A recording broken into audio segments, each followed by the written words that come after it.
The story begins at a school where we see the most popular couple being admired by everyone. They are Suzun and Kazuki, and they are from the student council. They are the center of attention for all the students, and everyone gossips a lot about them. That's how we meet Yusato, our beloved protagonist. He is exactly the opposite of the two darlings, a dull and completely ordinary high school student. The most exciting things that happen to him are always very simple. Although he doesn't think that's bad, deep down in his heart, he still hopes to experience something very exciting and fantastic. At the end of class, when everyone is leaving, it starts raining. Yusato is one of the last to leave and sees that someone took his umbrella. He sees another one there, but prefers not to take it, wanting to avoid trouble in the future.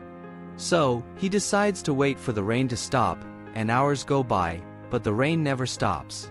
Suzun appears and is surprised to see Yusato still there, asking what he's still doing. He tries to explain but feels a bit embarrassed to be talking to the most popular girl in school and tries to leave in a hurry. But Suzun says that sending a student out into the rain would harm the student council. Then Kazuki shows up and decides to lend his spare umbrella to Yusato. Yusato is surprised to find out that Kazuki knows his name, even though they're in the same class, and he's very popular. Yusato sees that Kazuki actually seems very nice, just like Suzun. Both of them are very friendly with him and decide to call him by his first name, which makes him happy and surprised. Suzun says it must be fate for them to meet like this. They head home together.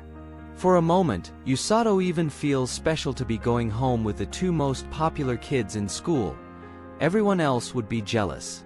He thought Kazuki wouldn't be so friendly. After all, he only talks to the girls in his class, but Kazuki says he only talks to them because they talk to him. He also thought Suzun would be even more inaccessible. Despite being one of the top students in the class, she mentions that she's just an ordinary third-year student. Yusato asks if they're really dating since everyone talks about it, but it's just a rumor because they're always together. They're just good friends. Suzun asks Yusato what he plans to do after high school, but he still doesn't know, just like Suzun herself, who says she sometimes feels like that's not her place. Despite being one of the top students, she also has a lot of doubt about what to do in her future. Then, something strange happens along the way. Kazuki and Suzun start hearing bells ringing, but Yusato hears absolutely nothing and gets closer to them to try to understand. At that moment, a golden portal appears beneath their feet. Kazuki wonders if they've stumbled into some kind of filming. But Yusato says it looks like one of those iSky portals, which gets Suzun intensely excited, even asking Yusato if in this world they can meet heroes, monsters, and magic. Yusato is surprised to find out Suzun is into that. Yes, Suzun is an otaku in disguise. Everything turns white, and the three of them wake up in a medieval world, in front of a king. Suzun is extremely excited. It's exactly what she wanted. The king then begins to speak, friendly and appealing to the three of them. He introduces himself as Lloyd Vulgastlinger, the king. He says they've been summoned to be the heroes there. This makes Suzun even more excited, breaking Yusato's view of her. The king goes on to explain that 2 years ago, they were attacked by the Demon King. Oh, what a surprise! They managed to drive away his army, but they're increasing their power more and more. So, they took the last resort, which is forbidden, summoning heroes from another world.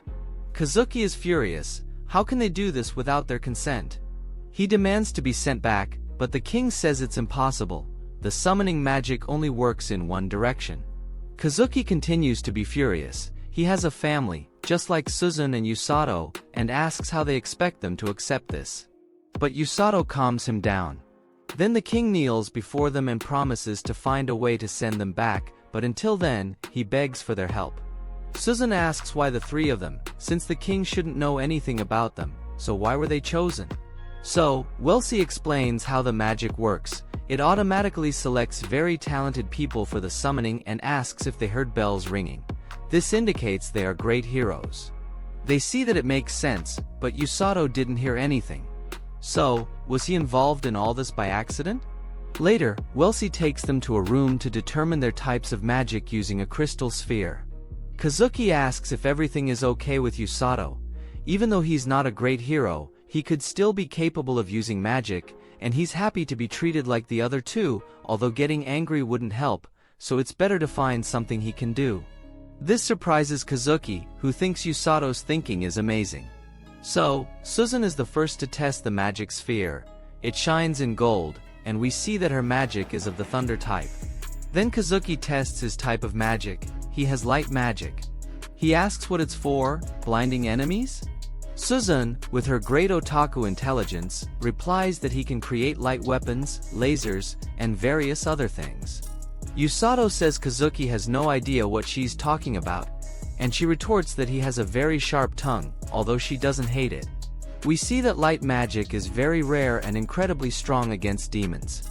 Usato is next. He really wants to help his two new friends, so the sphere shines in emerald color. This completely scares Welsi, who grabs Usato and takes him back to the king in a hurry. Upon arriving, Welsi explains that she measured everyone's magic, but when she measured Usato's, she had a big surprise.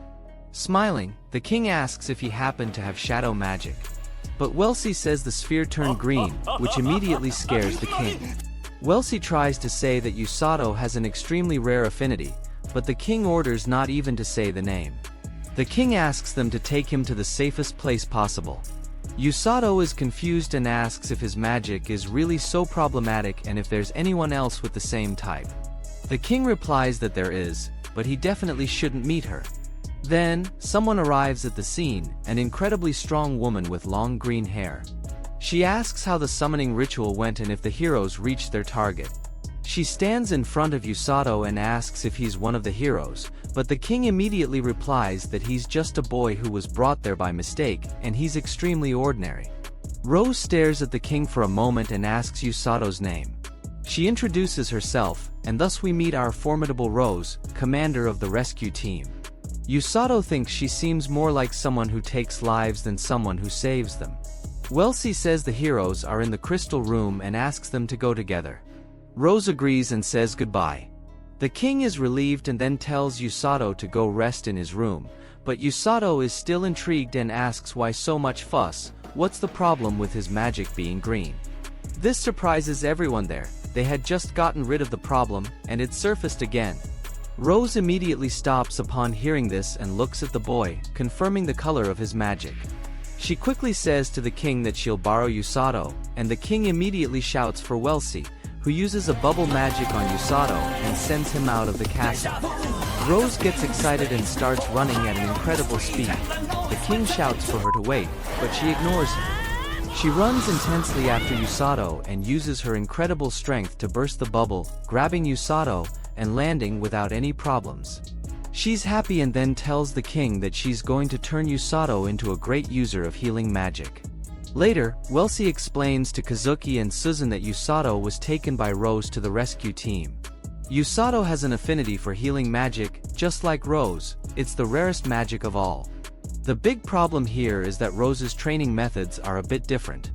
Her training is well known for being extremely heavy and painful, even causing fear in those who know about it. At night, we see Rose explaining the situation to Usato, who understands that he's a user of healing magic. Rose calls the rest of the team and tells them to be nice to Usato. He's scared just looking at them, feeling like an offering. They all introduce themselves, with doubtful smiles on their faces. And they are reprimanded by Rose, who tells them not to scare the boy. Although they think they're being very nice to him. But Usato thinks they don't know what it means to be nice. Rose reveals that they are from the team but aren't users of healing magic. Normally, healers work elsewhere. So, Rose says she's going to make Usato learn to use that magic. Every cell in Usato tells him to run away upon looking at Rose. What a woman. Rose says training starts tomorrow, and today he can have dinner and go rest. The whole group says Usato is screwed, being trained by the boss herself? It's a true hell.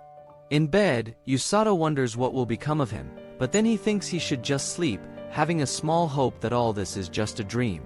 Rose thinks she now has a great opportunity with Usato. In the morning, Usato sees that it was indeed real. He is visited by his friends Susan and Kazuki. They were worried about him, but Usato reassures them, saying that for now he's doing fine, although he remembers Rose, realizing that his training begins now, unsure if he'll be alive the next day. His two friends are concerned, but Usato says he wants to do this, he wants to be useful to both of them. They also mention that their training starts today, and Usato even compliments their uniforms, which makes Suzun feel beautiful. Kazuki thanks Usato, saying that he has finally made a decision, he will give his best from now on. Usato sees that all this has been hard for Kazuki, but he is adapting well, whereas Suzun, well, Suzun is loving it. Rose appears there, which terrifies Usato terribly. That's not a prison. Rose says that Usato is free to do whatever he wants, except when he's training. So finally his training begins. At first, he finds it easy. Rose only asked him to feel the mana within him. Then she gives him a book about the history and characteristics of that world. Usato says he probably won't be able to read that language, but Rose says that heroes automatically receive translation magic. The first day was easy. On the second day, Usato ran intensely for hours until he was out of breath. And so it went on for 3 days. He ran and ran until he got a terrible cramp. Rose appears there and asks why he stopped. Usato complains about his legs, but Rose slaps them. As Usato writhes in pain, he realizes that it doesn't actually hurt. Rose had healed his muscles. And she tells him to run again as if his life depended on it. Usato curses Rose in various ways, but in his mind. On the 4th day, he started training with other team members but still fell far behind them. On the 5th day, he ran all day, just like on the 6th day. He falls into the mud and sees how much his muscles hurt, then, he starts using healing magic involuntarily. 7th day, and more running. Rose finds him very slow and is starting to get annoyed, so she increases the difficulty. 8th and 9th days, and more running, under Rose's terrible supervision, of course. Usato is thrown into the air several times and ends up using his magic without even realizing it, which heals all his wounds. 10th day, and now Usato can heal himself whenever he wants, even curing his fatigue. In other words, he can heal his fatigue now. Rose then tells him to run 30 more laps. The next day, he trains push-ups until nearly 1,000. Healing his body when tired and regaining all his vigor. Rose says that he trains his body so much like this so that he can run as fast as possible on the battlefield, running to heal his allies. Rose increases the difficulty of his training. At lunch, he sees that his food disappeared while he was in the bathroom. His colleague says he found it there because someone didn't want it, so he ate it all. This infuriates Usato, who goes after him. The two run across the field. Usato sees that he got used to the training quickly. 1 week after the start of training, his friends visited him again. So they see him doing push-ups with an immense rock on his back and Rose sitting on top. He complains that Usato is very slow, but he says that she's so light he barely notices. Rose likes that and even puts another rock on him. But Usato surpasses himself. He heals himself and manages to hold the 2 incredibly heavy rocks on top of him. This makes Rose admire him, thinking that she may be able to take him there sooner than she imagined. This astonishes Suzun and Kazuki, wondering if that was really Usato. Suzun notices Usato's toned muscles and drools over them. Soon Siljas, the knight accompanying the two, complains about Rose's terrible training. How dare she treat a hero like that? But Rose says she doesn't share his ideals, although Usato may become her right hand. She likes how he hates to lose. He is someone who can survive her training. Usato sees that his attempt to irritate her had the opposite effect. Rose tells Usato to go rest. The knight asks them to take care of the princess who was with them while he discusses kingdom matters with Rose. Later, Usato talks with his friends. He sees that they were training fencing with that knight. Until then, Usato hadn't realized that the other girl was the princess. So they eat a pie she brought them, and Kazuki asks if Usato doesn't find this training too heavy, but he says it's actually lighter today. Kazuki mentions that their training is quite strict, but despite everything, they care about their health, unlike Rose. Usato grabs another piece of pie, and Suzun, with her sharp eyes, sees Usato's big developed muscles and quickly lifts his shirt, asking if she can take a peek and touch them a bit. Suzun's spirit is very amusing. Usato, all embarrassed, tries to change the subject, saying that Kazuki had something to say. So Kazuki asks if all this isn't too hard for him. But Usato says it's okay, it's not so bad, although the training is tough, they are all very nice and even have a lot of fun. His magic is healing, and he wants to help them a lot. Suzun then asks if he'll save her when she's in trouble. Could they form a romantic pair? I'm starting to like them together. At that moment, his colleague brings his lunch. This angers Usato, holding a grudge from the last time his lunch was eaten. The two start fighting, worrying the princess, but Kazuki sees that everything is fine. This is part of Usato's days, which makes him restless and eager to return to training. So they head back to the castle. Suzun says she's sure the three of them have some connection, and she really likes that. At night, Usato takes a bath and remembers his friends, getting chills when he thinks of Suzun. But she's right, his body is developing very fast. He wonders if he has a mind that matches this body, if he can really save everyone who needs it with his magic. The next day, Rose decides to take Usato outside.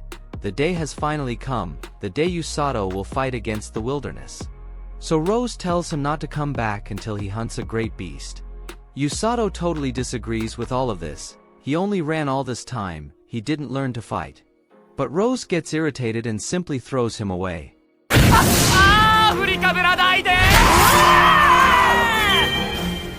Usato is going to end up dead if he lands like that. He even anticipates the news afterward. But he refuses to perish there, so he starts using his healing even while free-falling and uses his arms and legs to land, healing them immediately afterward. He begins to think about the monstrous bear that Rose asked him to bring, and starts to think it might not be a big deal. When one appears right there, he gets scared and runs for his life, but he still thinks Rose is much worse than the bear, so he turns around, ready to face it. But then two more blue bears appear. This is just unfair. He then runs as fast as he can and hears the sound of a waterfall, so he goes all out and jumps. This causes the bears to give up on him. Later, he hangs his wet clothes and checks his bag, eats something, and prepares for the next day.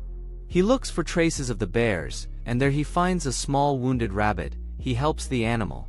He finds it very cute, but continues his search.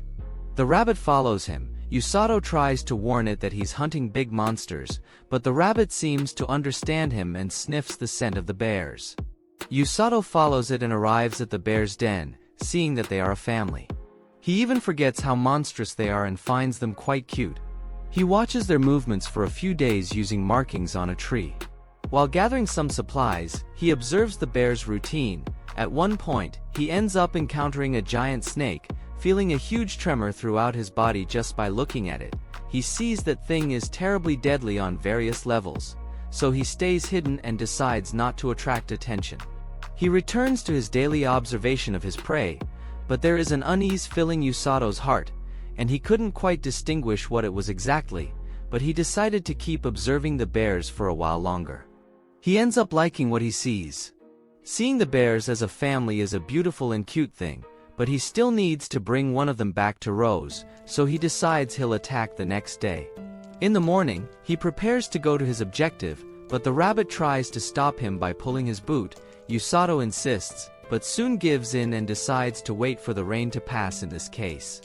The rain finally stops, so he sets out in search of his goal. But when he gets there, the bears were already dead. He sees that those bites must be from that giant snake.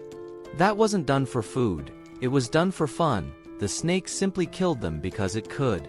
Usato hears a noise, and sees that the bear cub was hiding.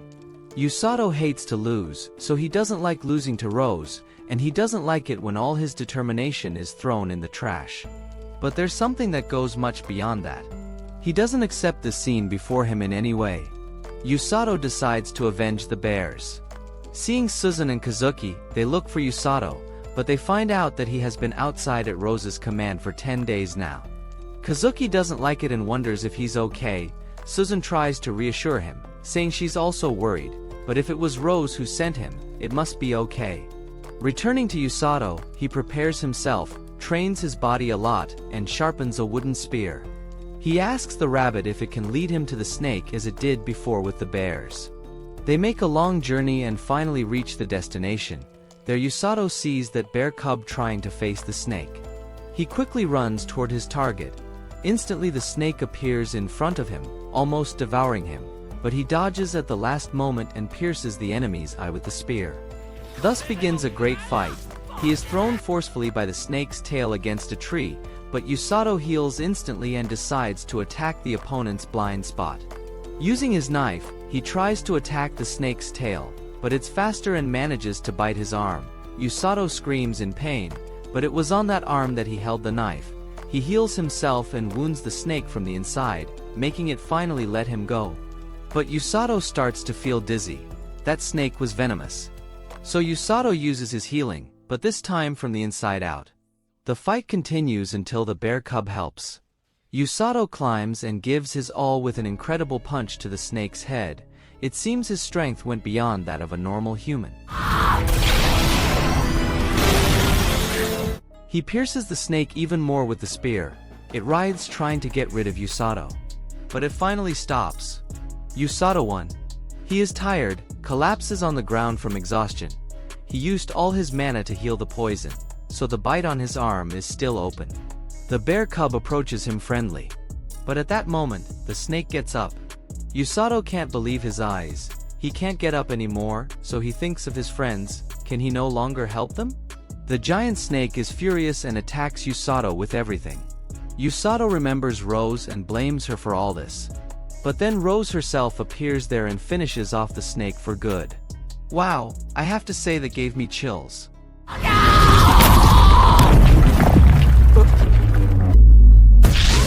She appears there saying that the snake should have died with Usato's last blow. He wonders how she got there. Then we see that the little rabbit was Rose's pet all along, and it warned her about Usato and the snake. The rabbit pretended to be injured to gain Usato's trust. Rose reveals that she had always been nearby in case something happened to him, but she would intervene as little as possible. In fact, she never thought Usato could defeat the original target, the bear. She wanted him to gain experience fighting something stronger than him, but now, he had practically defeated something much stronger than the giant bear. A Demon King snake. Not even an entire army could defeat that. Rose is impressed with Usato and sees that he is very similar to her. The little bear cub has grown fond of Usato, so Rose decides to take him too. Usato sits on the bear's back, and Rose picks them up with one hand. But then, she says she heard him saying certain things. Savage? Violent woman? Ogre? It seems Usato won't be sleeping tonight.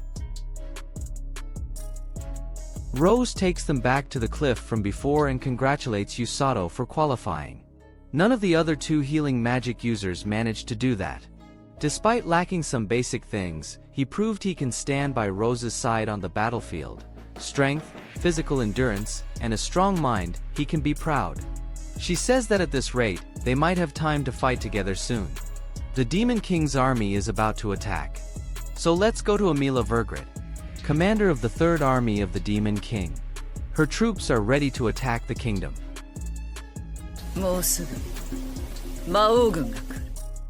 The war is about to begin, and Rose wants Usato on the front line with her, alongside the vanguard. He's not sure if he can measure up to Rose, even though there are 2 other healers like him. They have other important roles. Usato will have to strengthen his determination by then. In the enemy's castle, we see Amila. She is summoned by Hiraluk, some sort of scientist. He is eager about his new experiment and shows it to Amila. He presents his new monster weapon, but Amila sees that it's just like the last one, which failed in battle and was defeated by the knight Siglis. The scientist says that this one is much better than the previous, and Amila hopes he's right. There are people stronger than Siglis. They're called kidnappers, a group of people who whisk their wounded to the rear in the blink of an eye, greatly reducing their casualties. And their leader is Rose. She heals the wounded in an instant and is also a highly skilled fighter. Rose harbors a deep animosity toward Amila's master. She wants to deal with Rose herself. She'll lead the troops, so she'll send someone else in her place. Someone known as the Black Knight. Back to our heroes. Usato is actually happy to hear his colleagues snoring again. He feeds his new bear friend, whom he nicknamed Blurin. That rabbit from before is also there, and Usato calls him a traitor, but he's too cute, and Usato ends up forgiving him. Rose then appears. She got permission from the king for the bear to stay, but it will have to work. In this, it serves as simulation in Usato's training, as if he were carrying a wounded person in battle. He starts running, but out of nowhere, he's attacked by one of his colleagues. Rose didn't tell him, but he'll also be attacked, just like on a battlefield. After surviving obstacles and attacks for a few hours, Usato feels strange. He was sure he could run at least half a day, even with the bear on his back, but he's already very tired. Rose finds him and says that on the battlefield, exhaustion won't just come from running but also from fear, nervousness, and impatience. That's why his strength faded faster. He needs to get used to it. Train his mind until he has the mental capacity to deal with all of that. Later, Usato continues training around the city at Rose's command. At first, everyone is startled by the bear being considered a monster, but they calm down when they see Usato. His clothes are from the rescue team, so it's okay. He wasn't the first to run like crazy through the city. After he leaves, we meet Amako. She has some interest in Usato. On the way, Usato thinks about visiting his friends since he's near the castle, but maybe Blurin will be a problem. A blonde man notices him and tries to call him, but he's incredibly slow. Usato ends up noticing him and helps him. Rose didn't mention it, but this is Orga Fleur, one of the healers from the rescue team. Orga and his younger sister are healing magic users, but they didn't get along well with Rose's training and work as doctors in the city. Despite not being good at healing himself, he's very good at healing others. Usato sees that there are different types of healing magic. Still, they're part of the rescue team, but they take care of another sector. On the battlefield, they stay in the rear while the other members bring the wounded for them to heal. They say goodbye. Orga needs to return to his clinic. Despite everything, he tells Usato not to hate Rose. She's very awkward with people, but she's not bad. Usato knows that, although he has many things to complain about. Then, Orga's sister appears, complaining about his absence. She's Yururu. Usato finally arrives at the castle. It's okay for him to enter with the bear. Rose took care of that. Usato sees that everyone trusts her a lot. Several soldiers train, including Suzun, who soon sees Usato and a furry thing on his back. They talk, and Usato talks about how he adopted that bear, but Suzun gets lost admiring its cuteness and asks if she can touch it. Usato confirms, it's gentle, and if something happens, he heals it. Blurin really seems to like biting hands. Later, Usato notices the calluses on Suzun's hands due to training. He takes her hand to heal it, making Suzun blush. She asks if Usato came to see her, and he replies that he came to see her and Kazuki. Maybe his honesty was his only flaw. Someone is very interested in Usato. By the way, Kazuki went out for field training, and soon it will be Suzun's turn. Later, Usato finally arrives home. He meets Rose, who asks about his training. Usato pondered over his ideals and everything he had experienced so far. Previously, he didn't want to go to the battlefield unless absolutely necessary, but now he found a feeling greater than his fear. He doesn't know how to fight, nor will he take down enemies, but he will surely save Kazuki and Suzun when they need it, just like everyone else that only he can save, because he is part of the rescue team. Rose greatly admires this and says it's great. Knock out the idiots who want to sacrifice themselves and bring them back, snatch the wounded from the enemy, keep alive those who are about to die. That's our job, that's the rescue team.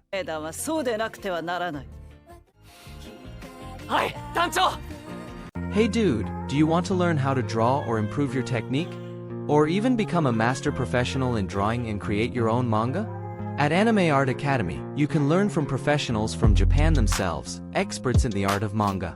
But hold on, you don't have to pay anything yet. You can take a free sample course and give it a try. So what are you waiting for? It's free, and a true otaku knows how to draw. Link in the description or pinned comment. The next day, the king sent an invitation to Usato. He wants him to accompany Suzun on her first field mission. The request had been made for Usato to accompany Kazuki as well, but Rose declined since he had just returned from the forest. Upon arrival, Suzun tries to flirt with Usato again, but he's as clueless as a doorknob and doesn't understand that she wants to wield another sword. On the way, Susan is eager to touch a certain someone, and that someone is Blurin, the bear. Rose raised the alert that Usato's magic isn't omnipotent, so don't be an idiot and be careful.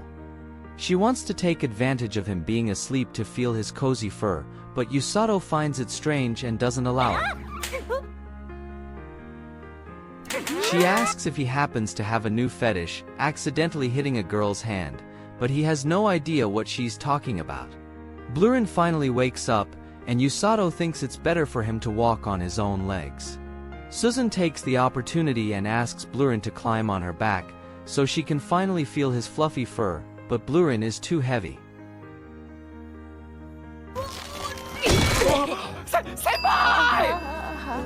Midway, the mage's staff warns of danger, and they prepare for a possible fight. At that moment, bandits reveal themselves. Usato finds them lame and wonders if they were supposed to look scary. Susan calls for Usato, and he tells her not to worry. But she's actually excited about them being bandits from another world. So, Susan uses her lightning magic and shocks one of them, restraining herself enough not to kill him. Usato finds it amazing and tells her she doesn't need to hold back. If anything, he can heal them. Thus, he instructs her to attack like a lightning Pokemon. The mage predicts another attack coming, but this time it's red boars. They live deep in the woods, so something strange must have happened. An entire herd heads their way, and one nearly hits Susan, but Usato steps in front of her, and they both go flying off. He uses his healing magic to protect his friend, and they end up falling into a waterfall. It's the same forest where Usato trained before. They are swept away by the current and fall down the waterfall. Usato manages to protect Susan with his magic. After they fall, Susan wakes up and tries to help her friend get away from the water, but he was just resting after carrying her. At that moment, Susan blushes when he wakes up and blames him for waking up too quickly. They need to find shelter. That forest is dangerous, and it will soon be dark, and they're also without food. Susan changes her clothes due to them being wet, hoping that Usato will spy on her. Later, she uses her power to electrify the water and catch fish for dinner. She also manages to start a fire easily. Usato is so grateful that he cries. He leaves his clothes drying by the fire, and Susan isolates herself in the corner, afraid of getting too excited about those muscles. Yeah, boy. At that moment, some sort of monkeys appear, and Susan finds them incredibly cute. Usato had read about them in the book and warns not to touch them, they're poisonous. But Susan has already fallen into the trap of cuteness and faints.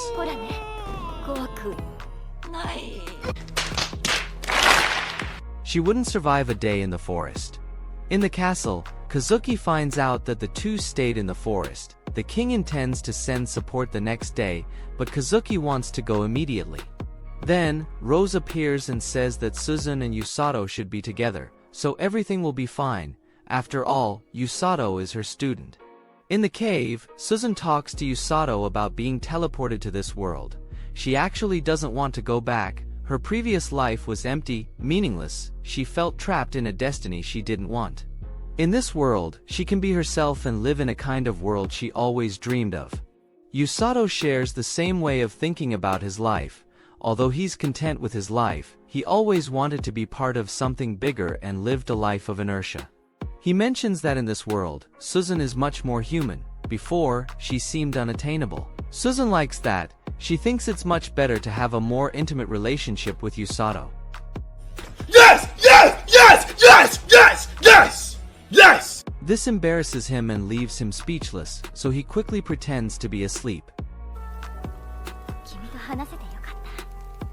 The next day, the two continue their journey. Blurin appears along the way, accompanied by the knight from before. When he saw the bear running with all his might, he thought he had found his master, so he followed. Thus, they finally managed to return to the kingdom. The king worries about both of them and apologizes for involving Usato. Then, he asks about his training. Rose is right there, and Usato decides to speak highly of the training so as not to provoke her. But it seems that's exactly what Rose wanted to hear. He wonders if Rose even trained him in his mental state. The king then gives Usato and Susan a day off but asks Siglis and Rose to stay. Kazuki and Princess Celia appear, relieved to see the two safe and sound. Kazuki mentions Rose's assurance that everything would be fine by her student's side, surprising Usato to see Kazuki so pure as to believe in Rose. In the king's chamber, they interrogate the bandits who attacked Suzan's group earlier and learn about the boar incident. The boars are creatures from deep within the forest, and their demand suggests that something is coming. The Demon King's army has started to act. Siglis goes to alert all defense and attack units to prepare. The king is somewhat hesitant to ask Rose to patrol the forest, but she willingly accepts. Her legs are the fastest in the entire kingdom. King Lloyd asks if there's really nothing that would make Rose return to commanding the troops, but she declines. In her life as a commander, Rose sees that she made several mistakes and paid for them. She lost her team, her best students. The scar on her eye reminds her of it every single day, and she accepts that guilt. Her current goal is to save as many people as possible. That's why she created the rescue team. Her greatest dream is to have a student who never dies, and Usato is her best candidate. He has determination, skill, adaptability, will to live, and never gives up. She admires him and predicts that he will become great. Later, Usato finds that Rose left him a letter. She informs him that there will be no training the next day and asks him to deliver another letter to a certain address. Meanwhile, we see the Demon King's army led by Amila building a bridge to cross a river. Her troops notice someone on the horizon, and in the blink of an eye, a large trunk is thrown onto the bridge they were constructing.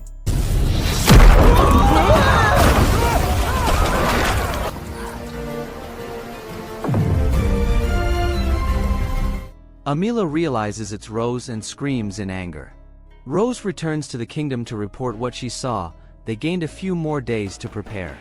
The next day, Usato goes to deliver the letter. People look at him much more than before, and it's really strange for him to just be walking. He passes by the shop from before, and the lady there is kind to him, asking him to take some fruits for his blue friend. He decides to pick them up on the way back. Amako, the mysterious cat-like girl, watches him from afar. Upon reaching his destination, we see the letter was for the Fleurs, and Yururu receives him. She realizes he's from the rescue team and quickly guesses it's Usato. Her brother talked a lot about him. Orga is taking care of a patient, and despite needing a lot of concentration, Usato sees that his energy is much more intense and powerful than his. After that, the three of them gather. Usato and Yururu talk while Orga reads the letter, which doesn't seem to bring good news. Then, a man arrives at the clinic, saying his friend fell from the roof while working and injured 2 more people. Orga asks for Usato's help, and they rush over there. While healing the wounded, Usato realizes he's only healed minor injuries so far and soon will have to heal more severe ones. Orga tells him to calm down and truly believe that he can heal everything. Usato remembers the confidence Rose has in him and manages to reach a higher level of his healing. Later, Usato thanks Orga for the advice. He'll remember it, and they bid farewell. Orga tells his sister that the letter was a warning about the war. They need to prepare. Usato receives several fruits as a gift from the kind lady. Then, Amako finally confronts Usato, saying he's the only one who can see, so perhaps he can change this future. Her eyes sparkle. Usato has a vision of the future. He sees his friends fallen before a black night.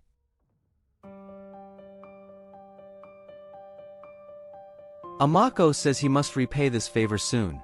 Usato has a chilling glimpse of the future, with several people slain, including his friends Suzun and Kazuki. Amako watches him through the window, thinking that he is her only chance. Usato goes to the castle seeking the fox girl, but doesn't have much success. Rose appears there. The knight trembles in her presence and says he needs to take care of something. Usato comments that he still can't help but be afraid of the captain, and he understands how he feels. Rose calmly asks what he meant by that. She explains that she's returned from reconnaissance, and they have a few more days now. She also learns about the fox girl and says she knows her. That girl managed to escape from bandits and kidnappers by herself, even though she's only 10 years old. Beast folk are considered valuable prey for some people. Besides their good looks, these people also have an affinity for special magic. Usato wonders if they can do something like illusions, something like an undesirable future. Rose knows that some of them are considered oracles, but they're extremely rare. Usato thinks it's better not to talk too much about the subject. Rose then heads to see the king and present her report. There, Lloyd learns that their enemies are getting closer and decides to summon Kazuki and Suzune. On the way, Kazuki ends up meeting Princess Celia. She likes Kazuki, and although she knows he'll need to go to war, she worries about him a lot. Back to Usato, he ponders over the vision he had and can't sleep. He really doesn't think he should be the only one who can change this future. Balls of light appear at his window, and Usato thinks it's a ghost, but it's actually Kazuki. They talk outside. Kazuki talks about the king summoning them. War is approaching. Suzune, as always, liked that very much. But on the other hand, Kazuki is really scared of it all. Out of nowhere, you're thrown into a magical medieval world and need to fight in a war to save a kingdom. Isn't that too much burden to put on someone?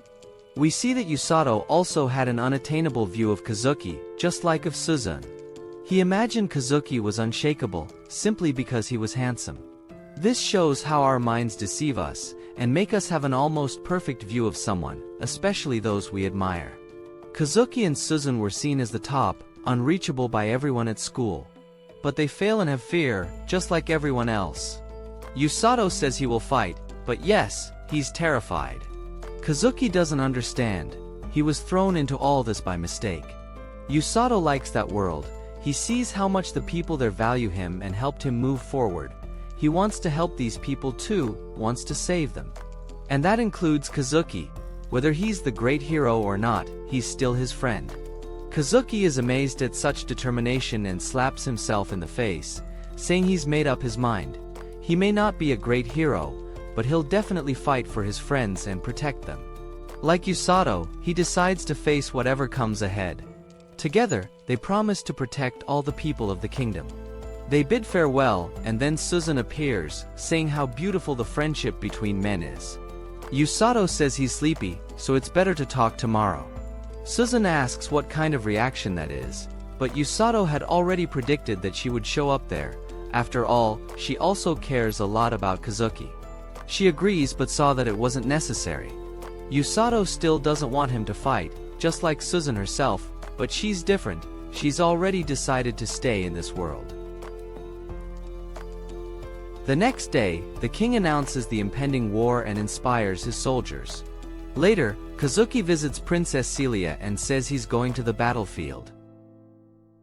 Celia is happy with his visit and wishes him good luck in the fight. He calls her by her first name, which moves her. Back to Usato, Yururu tries to pet Blurin, but can't in any way. She and Orga are there to prepare for the battle. Then, Rose calls him to her room, and Usato wonders if he'll be punished.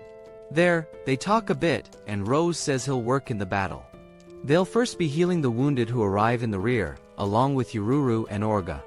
After all, in the beginning, there won't be many wounded, they would be easy targets. She hands him a box, and inside is the rescue team's outfit. He tries it on, and it fits like a glove because of his training.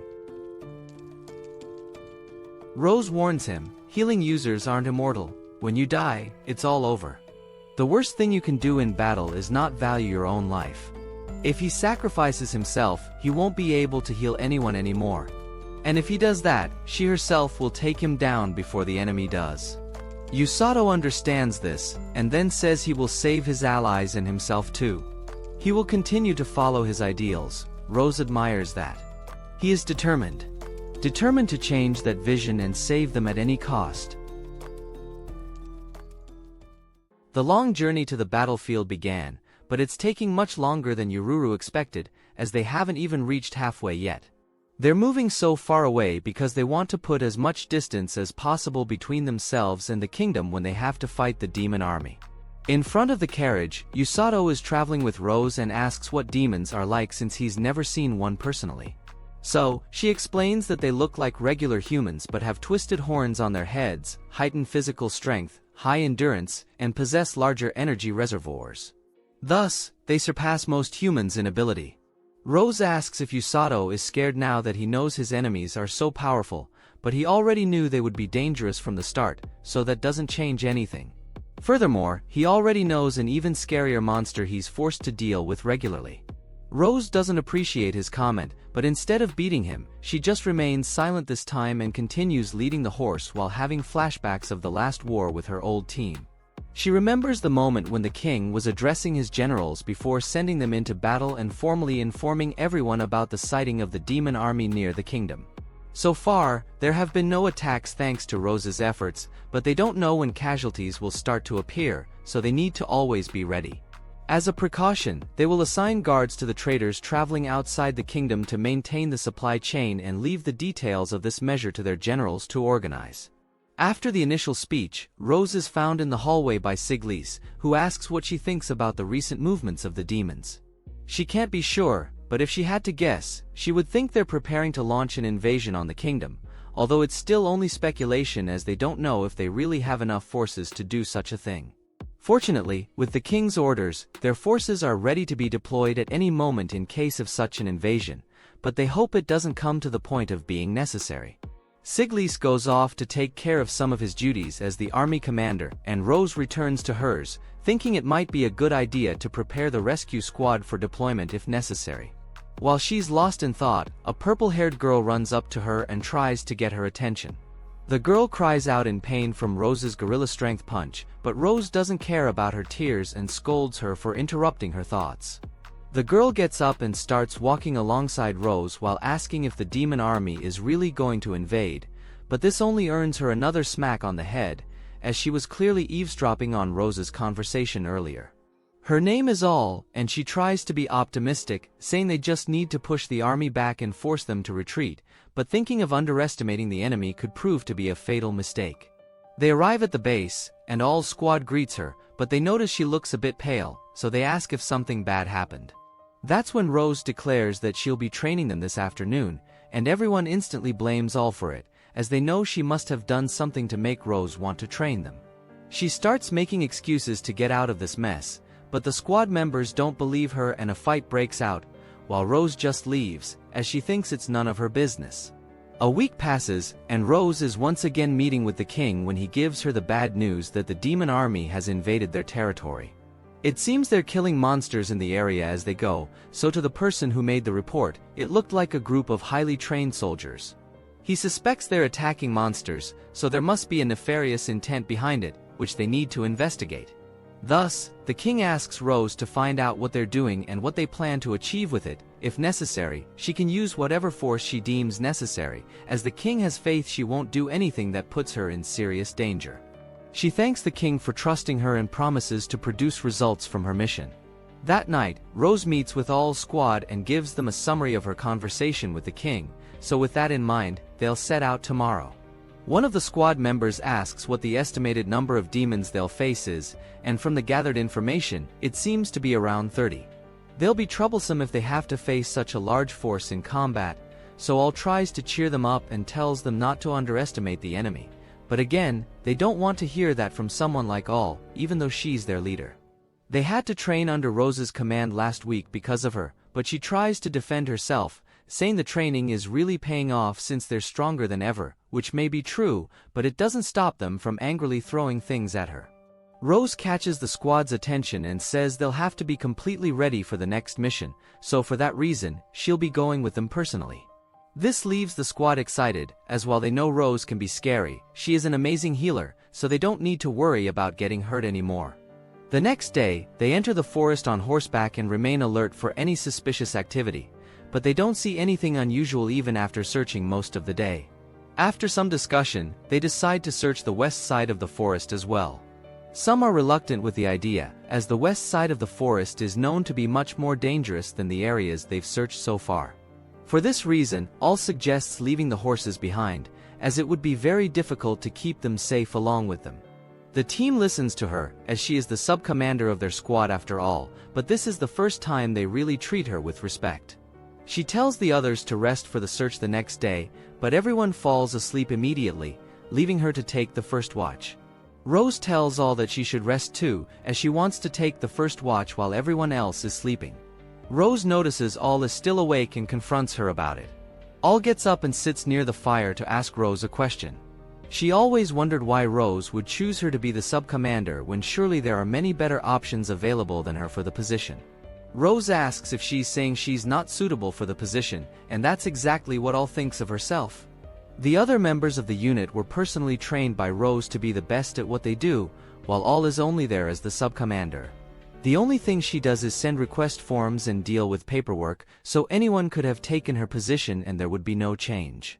Rose doesn't see how that makes her unfit to handle a position, as so far she has done very well with her tasks. With how well she's doing, Rose may even pass the title of commander onto her someday.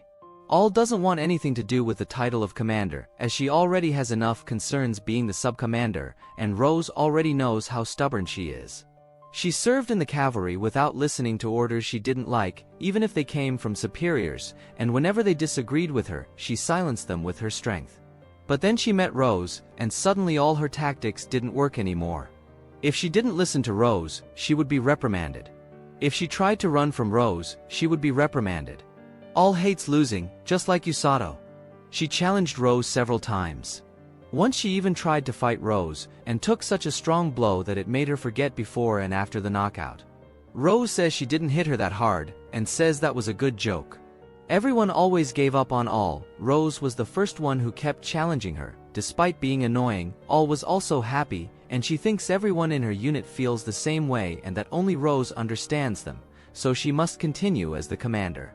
Rose even admires everything, but flicks her and calls her spoiled, a brat who doesn't want to leave her parents' protection. Since All said Rose is the one who understands them the most, she asks if she would hand over the leadership to someone unworthy.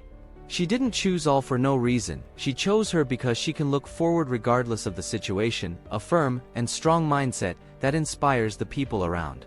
With that said, Rose says it's time to change guard for the night watch, so she'll go to sleep now, and as she walks away to sleep, she shouts to the rest of the squad to sleep too. All looks up and sees that everyone else was awake too and heard her whole conversation with Rose. Everyone tells her they really trust her judgment and don't hate her, as long as she doesn't do anything stupid. The next day, they head west and climb a mountain, which is why they couldn't bring their horses. Once they reach the summit, they find some alarming footprints, the claw marks of a wolf and fresh blood. It seems the demons are really hunting monsters around here, but what would be the point of entering human territory just to hunt monsters? At that moment, they hear a loud roar coming from the forest, so Rose orders them to get into battle formation as they hurry to the scene. We see a wolf being taken down by a group of demons and put into captivity. The squad is watching from a nearby bush and awaits instructions from Rose to avoid detection, but the demon leader still manages to find out they're there somehow. Rose stands up along with the others and confronts the demon about his reasons for being in human territory. He says he doesn't particularly like this mission he's been tasked with, but it will be beneficial to the demon realm, so he had no choice but to do it. He won't tell her what these benefits are, however. Rose still wants to avoid conflict, so she tells him that if he and his troops leave quietly, she can overlook this transgression. But the demon has orders to keep this mission secret, so now that they've seen, he can't let any of them leave here alive. Rose puts All in charge of the team, as she won't be able to give commands while busy with the demon commander. The demon commander advances against Rose while his subordinates fight with All and the others, and the demon commander starts by casting a spell to protect himself with wind. Rose still manages to keep up with him and eventually kicks him back with her insane strength, but at that moment he also manages to cut her leg, which will be harder than she initially thought. So, Rose leaves things in All and the others' hands as she goes to deal with him. As Rose pursues him into the forest, the demon commander tries to escape by launching stealth attacks and fleeing when he has the opportunity. However, something he didn't count on was that Rose can hold an entire tree with one hand and throw it like a soccer ball. Rose throws a tree straight at him, but even that wasn't enough to bring the demon down, as he frees himself and casts a blade barrier of wind around Rose. Normally, going through that thing would cause thousands of cuts that would lead to an agonizing death, but with Rose, she can heal all the damage received and come out like nothing happened. The demon recognizes how powerful Rose is as a healer, so he introduces himself as Nero Argents and asks for her name. After she gives her name, he summons his sword and declares that he'll kill her here today, and Rose declares she'll defeat him before he has the chance.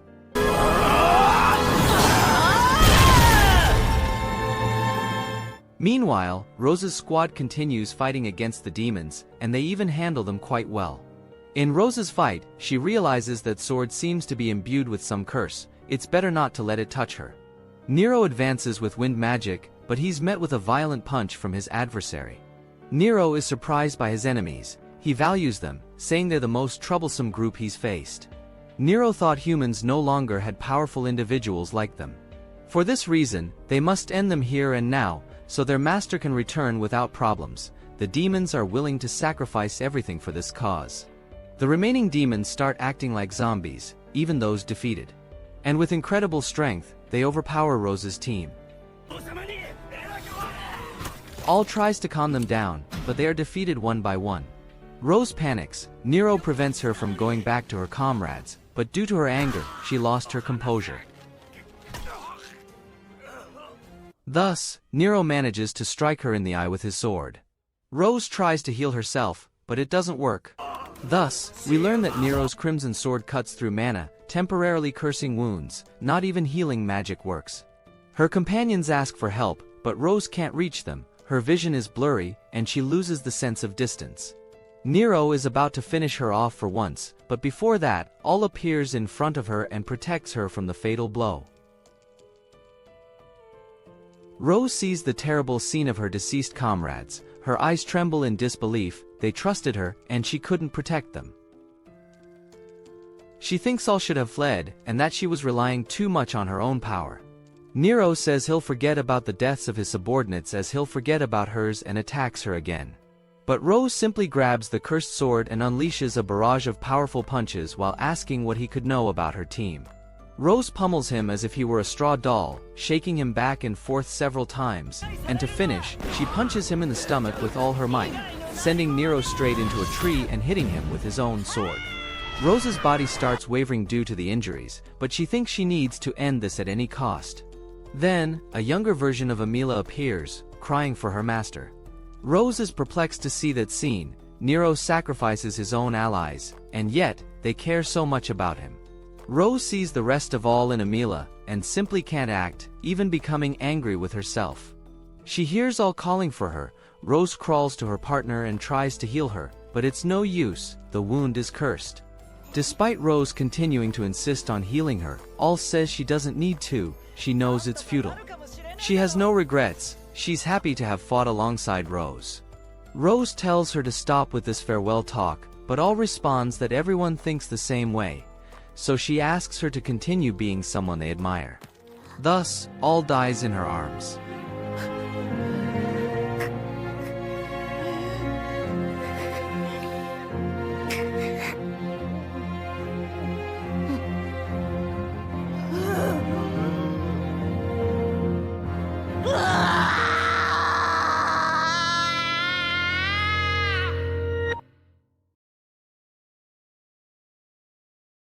A lump forms in her throat. Rose had never felt so powerless before. Upon returning to the kingdom, Rose reports that the demon lord is returning, and to finish, she makes an appeal to Lloyd. She begs him to remove her commander position and revoke her knighthood. Lloyd asks if that's really what she wants. She confirms she feels she no longer deserves the right to call herself a knight. On the way home, Rose is approached by a couple. They say they are Josh's parents, one of her subordinates. Rose is overwhelmed with sadness and asks for their forgiveness, but they are grateful to her, thankful for bringing their boy back. He had a look of fulfillment. He was always a delinquent and began to smile more when he became part of Rose's team. They are very grateful. Upon arriving home, the deafening silence of the empty house hits Rose so violently that she can barely stand. Longing and guilt permeate the house, and perhaps it will never leave Rose's mind at peace. A month passes. Siglys visits her, and they talk. She says that Lloyd, the king, visited her to check the same as Siglys, to see if she hadn't crawled into the grave with her team, and she says it's an option. Siglys grabs her by the collar trying to give her a sermon, but Rose says it was just a thought. She wouldn't do that. Siglys notices that the curse is fading more and more and asks why she doesn't make an effort to heal her eye. Later, we see that Rose decided to leave the wound in her eye, to remind her of her mistake, of her comrades she couldn't save. All saved her life, and she intends to value that. She thinks about seeking revenge and killing as many demons as she can, but that's not the answer. Sitting in the room, she has a glimpse of the house full and everyone having fun. She finds it pathetic and wonders what her comrades would say if they saw her like this. Then, all appears there, saying that nothing remains the same forever, and she needs to accept that to move forward. All reminds her of what she said in her last words, continue being someone we admire. Then, the rest of her comrades appear, agreeing, giving her strength to move forward. Rose's eyes overflow with emotion, but she promises that this is the last time she shows weakness.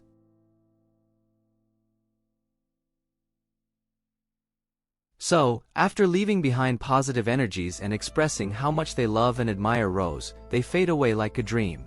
Rose is moved once again, now she makes up her mind. Rose decides. A great battle approaches, and many warriors will die, but she will prevent that.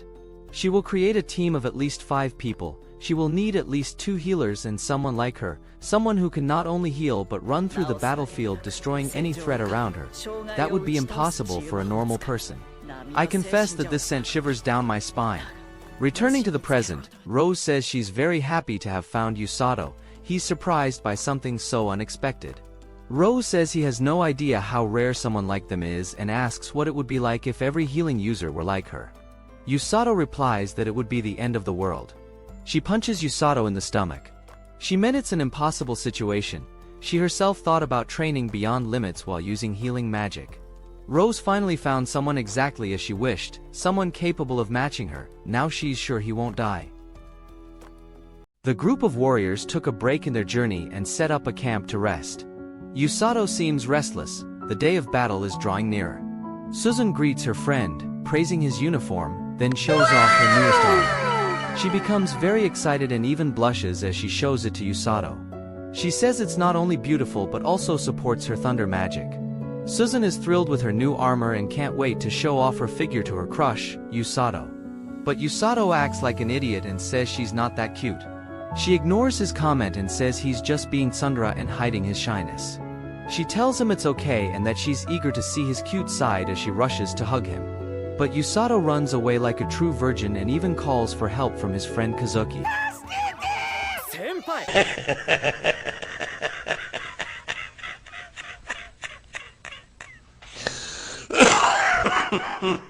Kazuki suddenly appears, holding Susan by the arms, saying that they need to regroup with Siglis. Susan says she will go right after devouring Usato.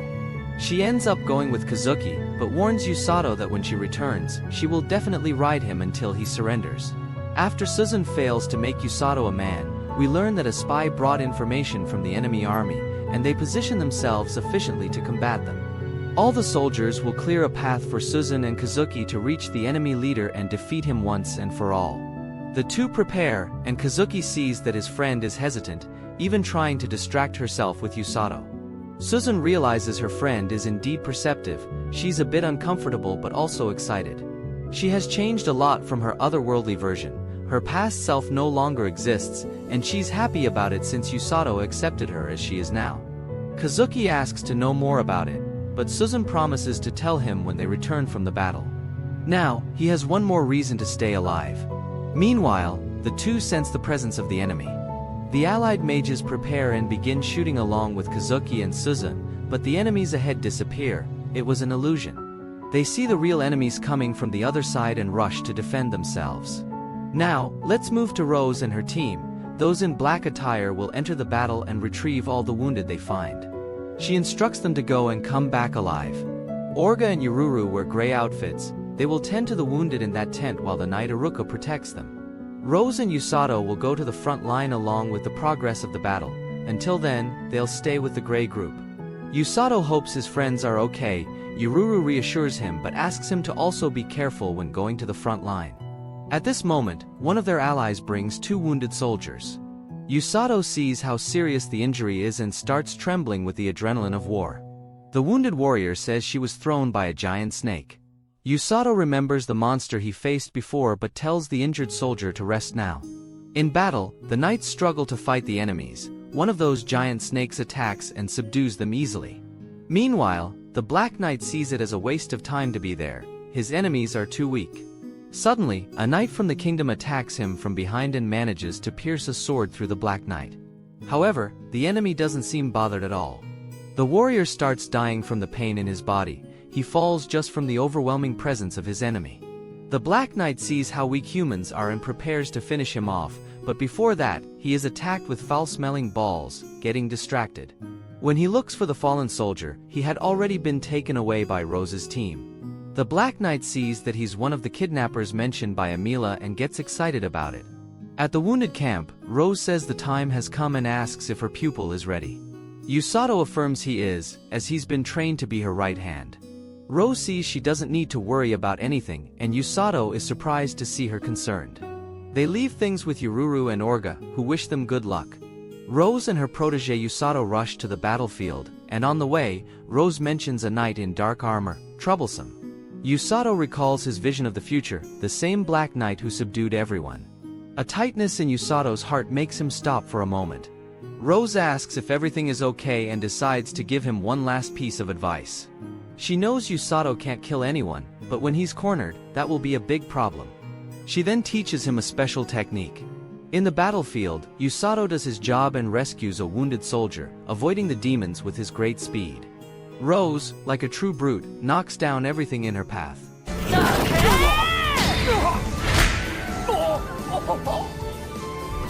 Suzun and Kazuki defeat several enemies on the front line. None of them are a real challenge, but something seems to bother Suzun. Kazuki asks if everything is okay, but she brushes it off. The Black Knight finally arrives, and Suzun quickly realizes he's a bigger problem. The lesser knights attack him without issues, but the enemy doesn't seem bothered, even when pierced by spears. His armor distorts and counterattacks the soldiers.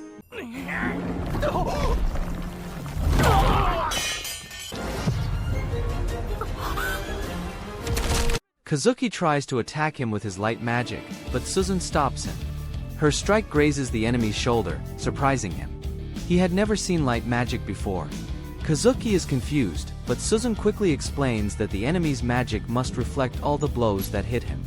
Indeed, Kazuki receives the same wound as his enemy, making his shoulder bleed. The Black Knight sees how clever Suzun is. No one had ever noticed his magic so quickly. He asks them not to flee. He finally found someone interesting. As we turn to Usato, he starts to have a terrible headache. His vision of the future begins to fill his mind in all forms, and he staggers on the battlefield, giving the enemies an opening. Before being hit, one of his allies, saved by him, helps him. Usato thanks him and asks where the two heroes are.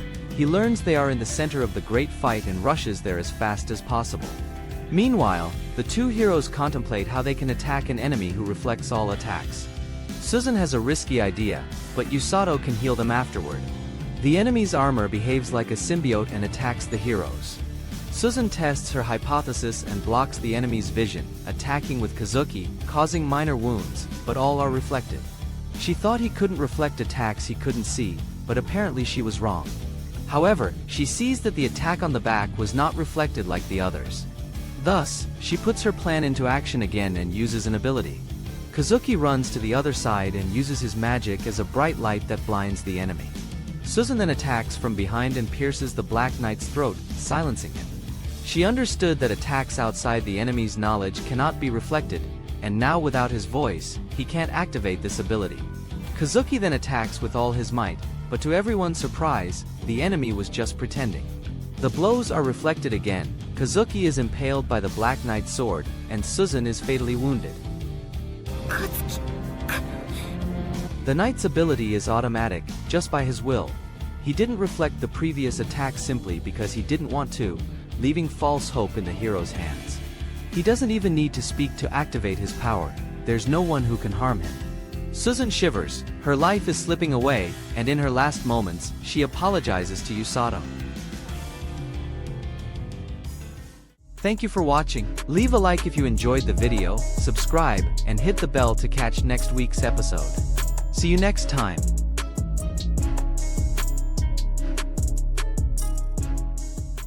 Suzun remembers the day she met Usato. She was very lucky to have found him that day.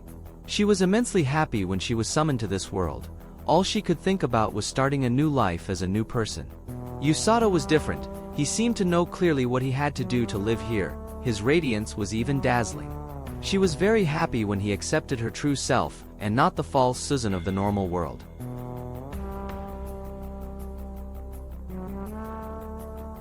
Suzun collapses. She doesn't have the strength to even look up anymore. The Black Knight prepares to finish off Suzun. At that moment, we hear fast steps followed by a green glow. Usato appears there, delivering a powerful blow to the Black Knight, throwing him away.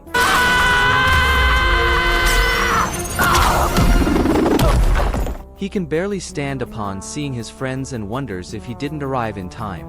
He notices they are still breathing, and then immediately starts healing them.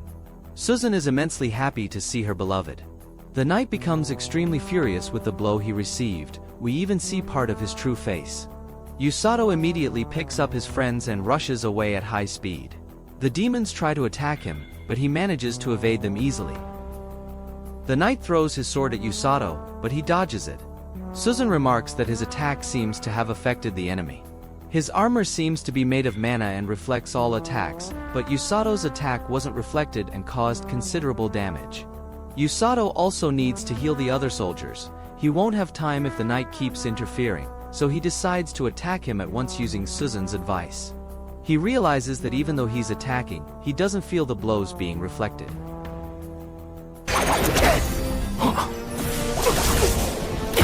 The knight is even surprised, and Usato notices that. The enemy uses his symbiotic armor to attack, but Usato easily defends against all the attacks.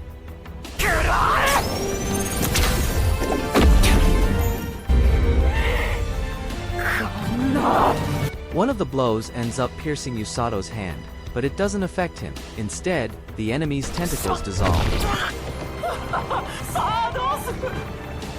Kazuki wakes up at that moment, and he and Suzun see how skilled Usato has become. The hero is constantly using his healing magic, which makes him heal from anything very quickly. The knight's reflective ability doesn't work because Usato's fists are enveloped in healing magic. The damage to the enemy comes purely from Usato's physical strength. It doesn't leave any wounds, but it surely must hurt a lot. Using healing magic to cause harm, that's truly the wrong way to use healing magic.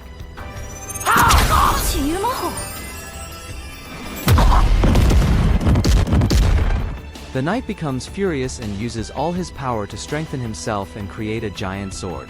Usato will end this now. The two charge at each other. The hero uses his most powerful healing technique, pierces completely through the enemy's sword, and reaches him, completely draining his black armor and his mind.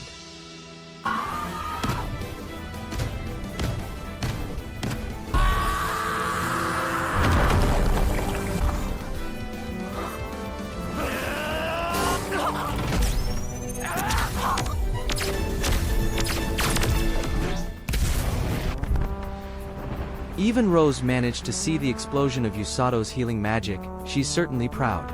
The Black Knight was completely defeated by a healing magic. We see that she is a young demon woman.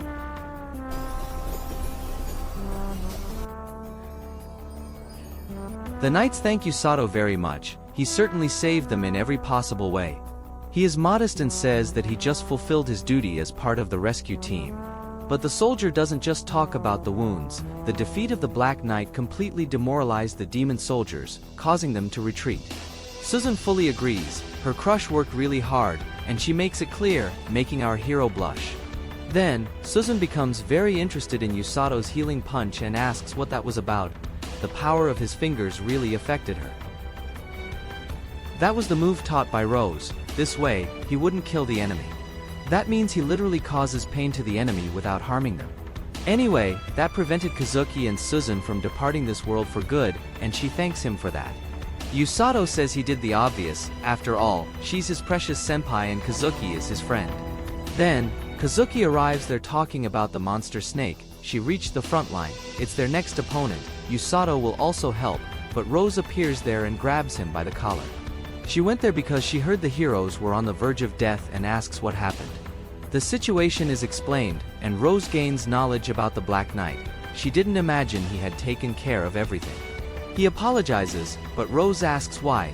He saved the heroes, captured a big enemy, and demoralized the opposing soldiers, all of this alone. Rose decides to return to the camp with Usato. They would only get in the way if they kept running around the field. Usato says goodbye to his friends, and they promise to cherish the second life he gave them. On the way, Rose feels relieved to know Usato was alive. In the enemy's camp, Amila is incredulous to learn that her most powerful warrior, the Black Knight, was defeated and captured. She asks if it was one of the heroes. but the soldiers say it was someone in a white uniform. This makes Amila think it was Rose, but it was a young man with black hair, meaning there is someone else with the same massive power as Rose. Amila decides to retreat, her soldiers are demoralized, and there's also Knight Silgis on the other side. They also don't have any healers. But when her ally uses magic to make everyone retreat, he sees the heroes facing the monster snake. In the back lines, Usato and his team heal the arriving soldiers. They see a great glow in the sky accompanied by thunder. Suzun and Kazuki defeated the big snake. Rose appears and says things seem to be resolving themselves. The enemy is retreating. Usato suggests following them, but that wouldn't be right. The enemy's numbers are much larger. They must now recover and prepare for the next attack. Rose heals a soldier while saying that the end of this battle was due to Usato saving the heroes. He says she would have done the same if he hadn't gone, but she says the opposite. If it weren't for him, if Usato didn't know they needed help, he wouldn't have rushed to them as fast as possible. The heroes would surely have died there. He acted as a true member of the rescue team, and Rose congratulates him for that. Usato remembers his entire journey and everything he went through to get here.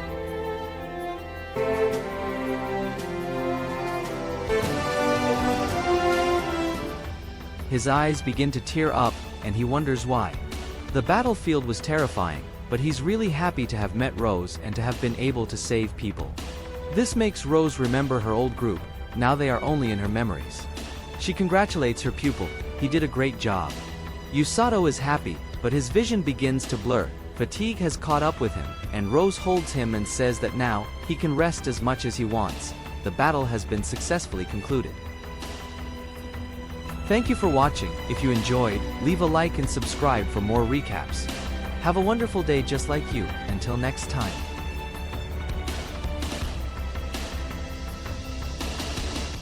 Usato talks to Blurin about winning a reward from the king for the victory in the war.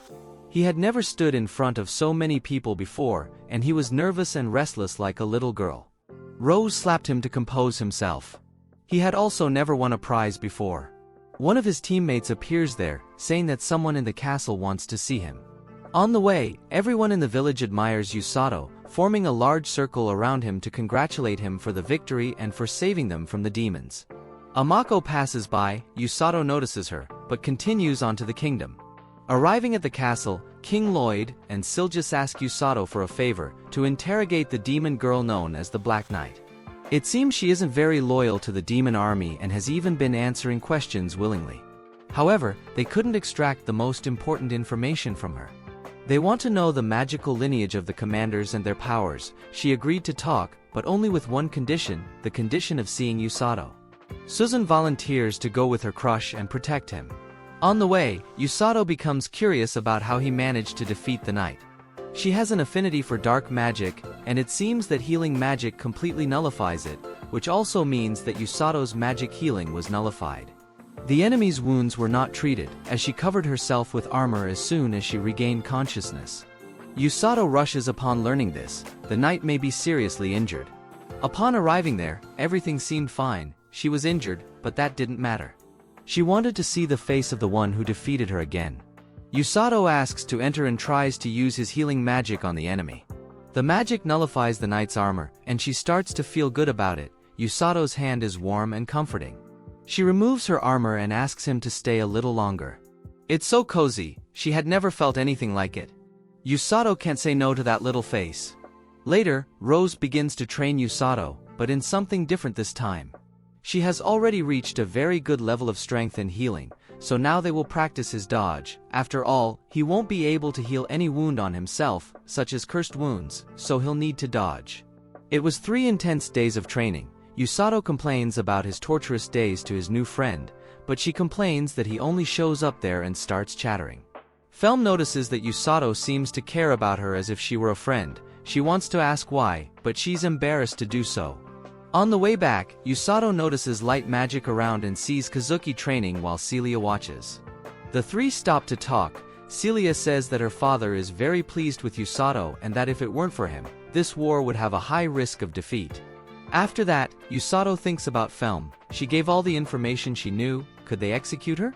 Meanwhile, Felm thinks about Usato, and then Rose appears. It's the first time they meet, and Rose has a mission from the king. Felm now has two options: to spend eternity imprisoned there or to be trained by Rose and become a righteous person. Felm asks if she's stupid, but Rose is determined. King Lloyd left the decision in her hands.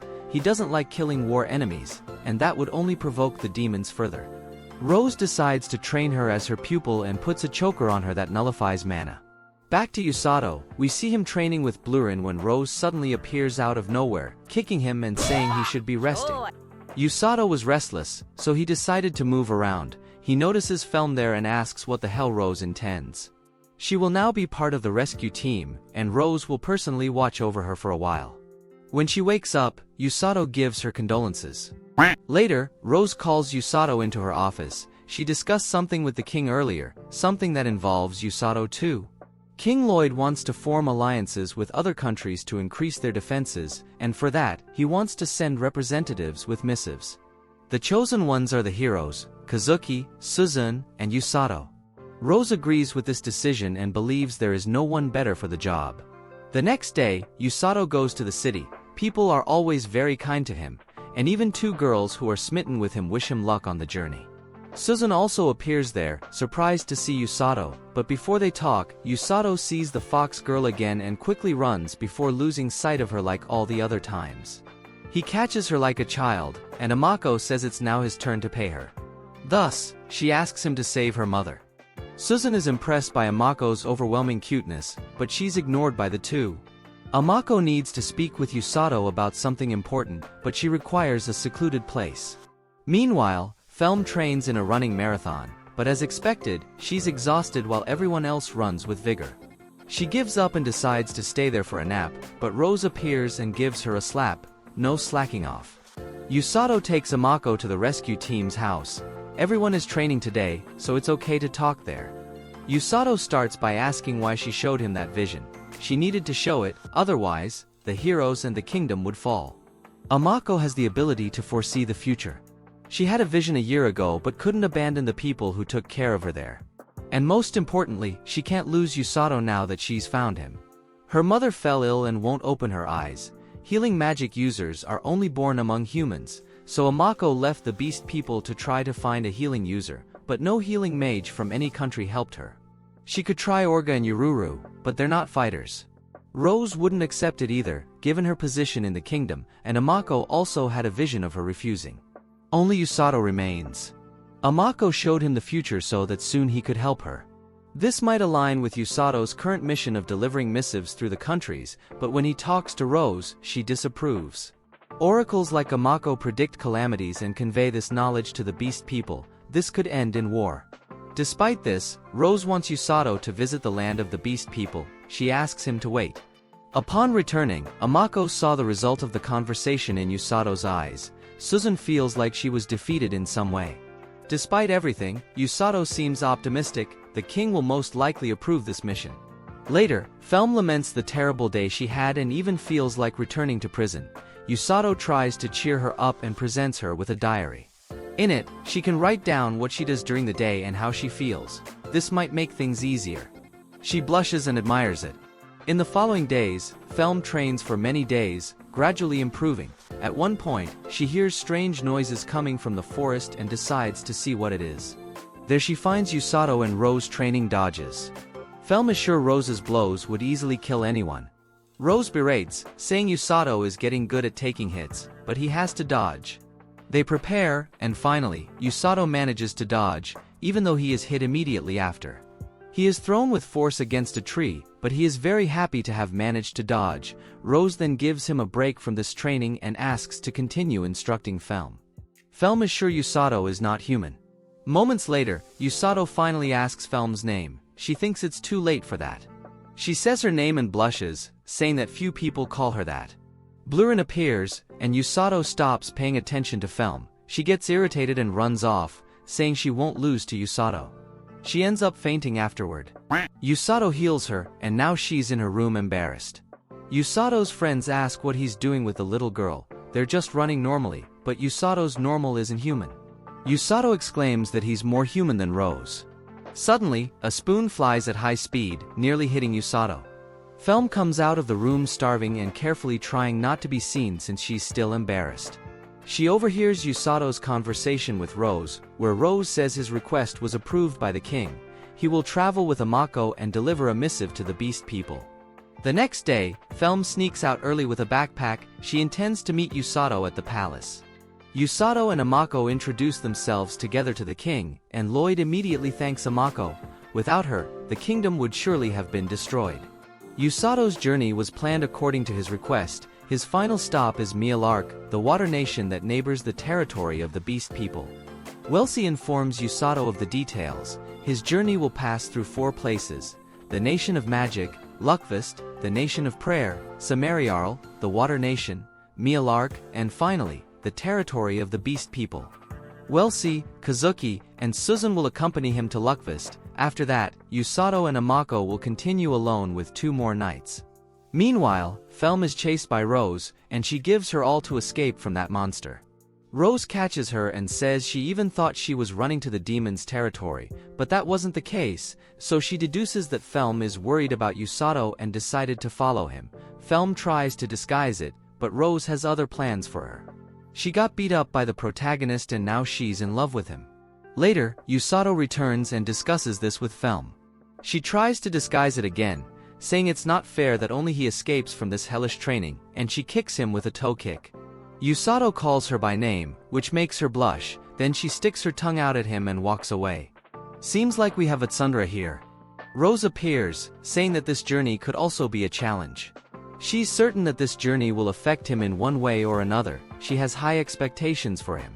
Usato finally embarks on his journey, anticipating the great adventures and interesting people he will meet. And thus ends the wrong way to use healing magic. It was a great anime and quite different from most isekai. I hope you enjoyed this series and this recap. Click the like button and subscribe for more. Thank you for watching, and until next time.